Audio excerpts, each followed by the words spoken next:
Charles Oliveira has said that he's next in line for Islam Makhachev. Dana White has backed that claim up. Now, what would you do?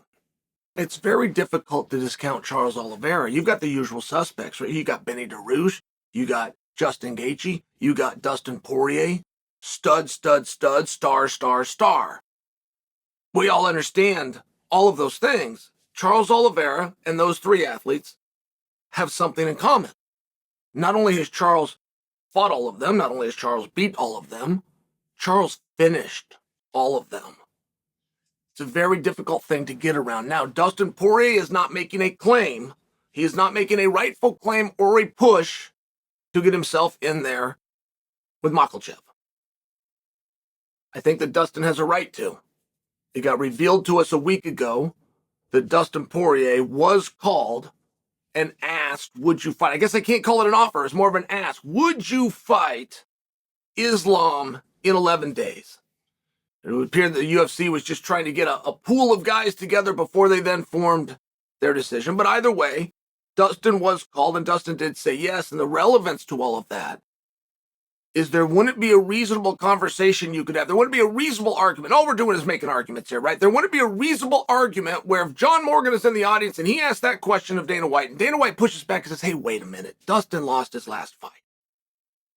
Matter of fact, Dustin was finished in his last fight, John. As great as Dustin is, he can't go into a championship match, and you know that. It would just be tough to make that argument. Now that we're armed with that phone call already happened, and that almost did happen. So now you've got a willingness factor. Who is willing? Who's an actual tough guy that's willing to do it? Boom, Dustin Poirier's back in play. But only if he chooses to put himself in play. And as of right now, it doesn't look like that's his move. So then you go to Benny. Benny, same reasoning. Lost his last fight, actually was finished in his last fight. Very hard from an argumentative standpoint to put himself in front of Charles when that fight that I was referencing that he lost and was finished in was done by Charles. Okay, now you have Justin Gaethje. You got everybody's favorite fighter. Your favorite fighter's favorite fighter, to quote the great John Anik. UFC Gaethje himself, who is a champion. He's a BMF champion. So now you got Hogan versus Warrior. You got champion versus champion, or at least the opportunity. And Gaethje is standing up for himself. And he is making the argument. And he is saying this is what's next. And he is saying this is what I want. And if I have to wait until Charles has the chance first, then I will. My next match, this is Gaethje speaking, my next match will be for the World Championship against Islam. This is Justin speaking. He is not saying against the winner of Islam Charles. It is a foregone conclusion. They have already fought. There was nothing remotely competitive about it. So when Justin speaks about it, he says it's going to be Islam. Even if I have to wait. Even if I have to wait for Islam to get through Charles first, okay, and then I open up, but I'm going to wait. And I'm just not positive that I like that argument by Gaethje because I'm not positive I'm sold on it, right? It's like anything in life. The golden rule being to put yourself in somebody else's shoes. What would I do if I was in their spot? And I would not be doing that if I was Justin Gaethje. Justin Gaethje has actually, in interviews, said, I lost to Charles. He's told people that. And that right there is a huge mistake, and it's a misunderstanding of how many new fans this sport has every single week. Justin Gaethje just can't imagine that there's somebody that's a UFC fan that doesn't know that he and Charles fought. And moreover, he just doesn't imagine there's a UFC fan out there who doesn't know that Charles beat him. It's hard. All fighters go through that. It's not unique to Gaethje. It's just always a miss. You get so close to the trees, you can't stand back. You just can't see things. And if I was to put myself in Justin's spot, I would make the demand. He's absolutely right. You don't finish Dustin Poirier and not fight for the belt. He's right about that. And anytime anybody asked me about Charles Oliveira, I would make very clear, I am the number one contender. I am the BMF champion. I am next in line for 155 pounds. Well, you lost Charles Oliveira. I didn't say I'm the number one contender at 155.4 pounds. which is what Charles weighed. I am the number one contender at 155 pounds, which is what the contract stated we were supposed to weigh.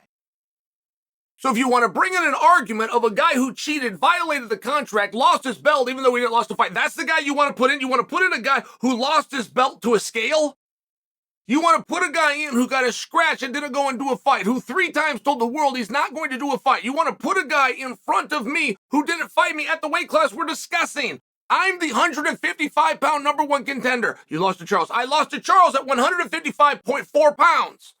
That's not the weight class of the champion, Islam Makhachev. Islam Makhachev and I fight at the contractual weight of 155 pounds. So why do you keep bringing up that I lost to a guy who's the 155.4-pound king?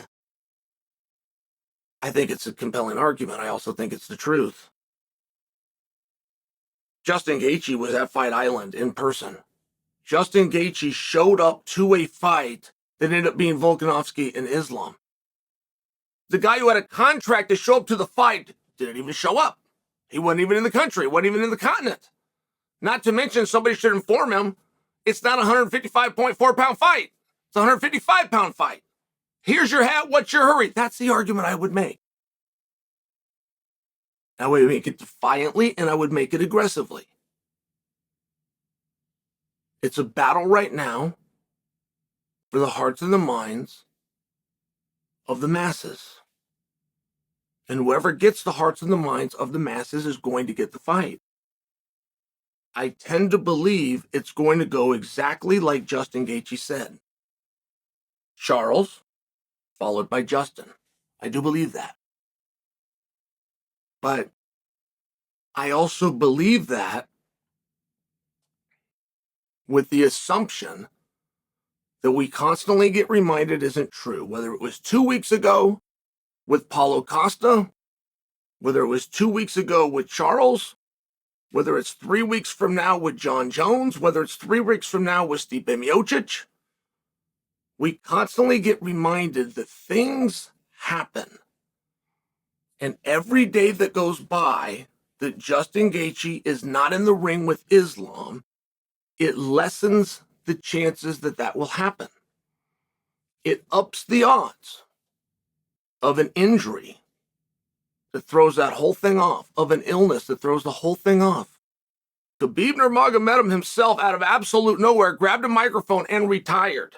You can bet your ass Islam will go out the exact same way that his mentor did, which is out of absolute nowhere, he's going to drop a hammer on everybody.